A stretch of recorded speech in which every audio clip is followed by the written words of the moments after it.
माजी मंत्री आमदार बबनराव ढाकणे यांचं परवा निधन झालं. पण त्यांच्या कार्यकाळात त्यांनी विधानसभेच्या गॅलरीमधून टाकलेली उडी अतिशय फेमस झाली होती. आणि ती उडी त्यांनी का टाकली होती आणि त्यांचं राजकारण कसं होतं हेच आपण या व्हिडिओमधून बघणार आहोत. नमस्कार, मी भारती आणि तुम्ही पाहताय बोलहाटके. 8 जुलै 1968 महाराष्ट्र विधिमंडळाचं अधिवेशन सुरू होतं.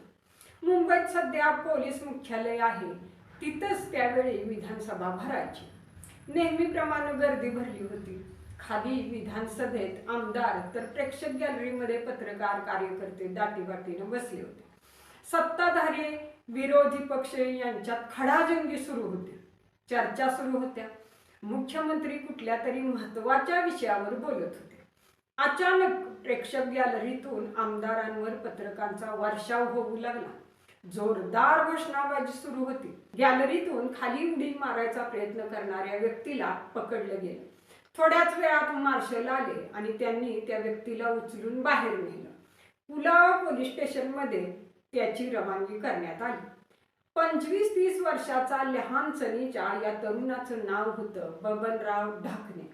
अहमदनगर जिल्ह्यातील दुष्काळी पाथर्डी तालुक्यात एका शेतकरी कुटुंबात त्यांचा जन्म झाला. घरातून कोणताही राजकीय वारसा नव्हता. शिक्षणासाठी पाथर्डीच्या हिंदू वसतिगृहात राहताना चळवळीत ओढले गेले. गोवा स्वातंत्र्यमुक्ती संग्रामात भाग घेण्यासाठी 9वीत असतानाच त्यांनी शाळा सोडून दिली. नानासाहेब गोरे, सेनापती बापट, श्रीभाऊ लिमये यांच्या नेतृत्वाखाली आंदोलनं केली. पुढे राजकीय जीवनात उतरायचं ठरवलं आणि काँग्रेसच्या विचारांकडे ते ओढले गेले.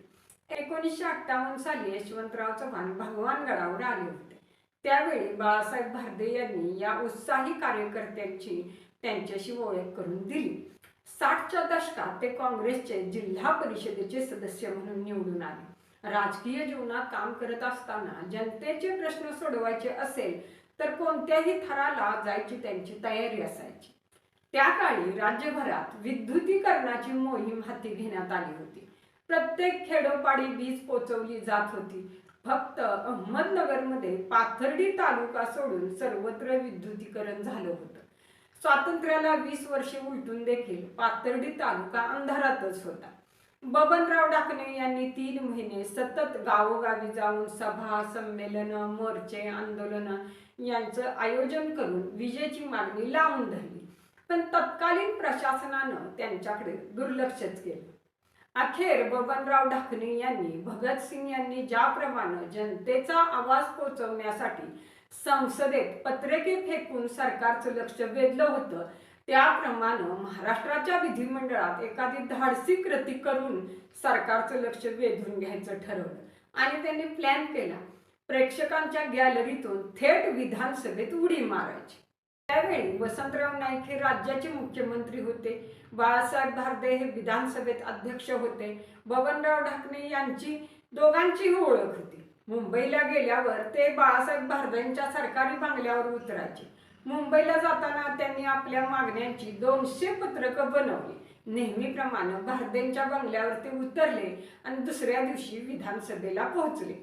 वर सांगितल्याप्रमाणे त्यांनी गॅलरीतून विधानसभेत पत्रकं फेकली आणि विधानसभेत गॅलरीतून उडी मारायचा प्रयत्न केला. त्यामुळं पोलिसांनी त्यांना पकडून जेलमध्ये टाकलं. त्या काळी ही उडी प्रचंड गाजली. सगळ्या वर्तमानपत्रात हेडलाईनला बबनराव ढाकणे हेच होते. वसंतराव नाईक यांनी विधानसभेत विशेषाधिकार भंगाची सूचना मांडली आणि ढाकणे यांना 7 दिवसाची शिक्षा व्हावी अशी मागणी केली.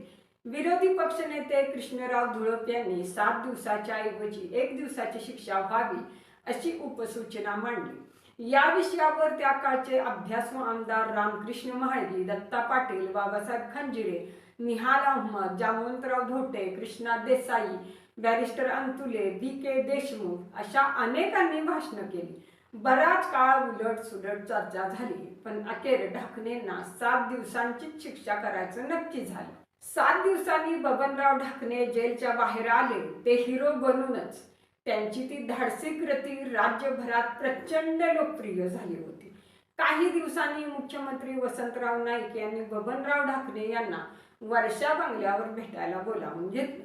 त्यांची विचारपूस केली. पाथर्डीला नक्की विद्युतीकरण सुरू करू असं आश्वासन दिलं आणि एवढंच नाही तर लगेच संबंधित अधिकाऱ्यांना तिथूनच आदेश देखील दिले. ढाकणेंना वाटलं की नेहमीप्रमाणे ही राजकीय घोषणा असेल, पण तसं नव्हतं. 4 महिन्यातच स्वतः मुख्यमंत्री वसंतराव नाईक पाथर्डीच्या विद्युतीकरणाच्या कामाच्या उद्घाटनाला हजर राहिले. त्यावेळी त्यांनी या दुष्काळी भागातील रस्ते, पाझर तलावांची कामं यांची जातीनं पाहणी केली. विविध विकास कामांचा आढावा घेतला. अनेक कामाला नारळ फोडून सुरुवात देखील केली. हे करताना हा तालुका आपला आहे की विरोधकांचा यावर त्यांनी विचार केला नाही. एका तरुणाच्या साध्या उडीमुळं तालुक्याचं भाग्य बदलून गेलं. पुढे बबनराव ढाकणे राजकारणात मोठमोठ्या पायऱ्या चढत गेले. आमदार झाले. जिथं स्टंट केला त्या विधानसभेचे उपाध्यक्ष झाले. केंद्रात राज्यमंत्री बनण्याची देखील संधी त्यांना मिळाली आणि तेही ऊर्जा खात्याचं. जनता दलाचं राज्याचं नेतृत्व देखील त्यांनी सांभाळलं. आपली अनोखी आंदोलनं आणि चळवळी यामुळं बबनराव ढाकणे हे नाव संपूर्ण देशभरात गाजत राहिलं. आज इतकी वर्ष झाली मात्र अजूनही राजकारणात त्यांची ओळख तालुक्यात वीज यावी म्हणून विधानसभेत उडी टाकणारा गडी म्हणून राहील हे नक्की. अनोखी आंदोलनं आणि चळवळी करणारे बबनराव ढाकणे यांचं परवाच निधन झालं. त्यांना आपल्या चॅनेलकडून भावपूर्ण श्रद्धांजली. आवडला असेल तर जरूर लाईक करा आणि बोल हटकेला सबस्क्राईब करा.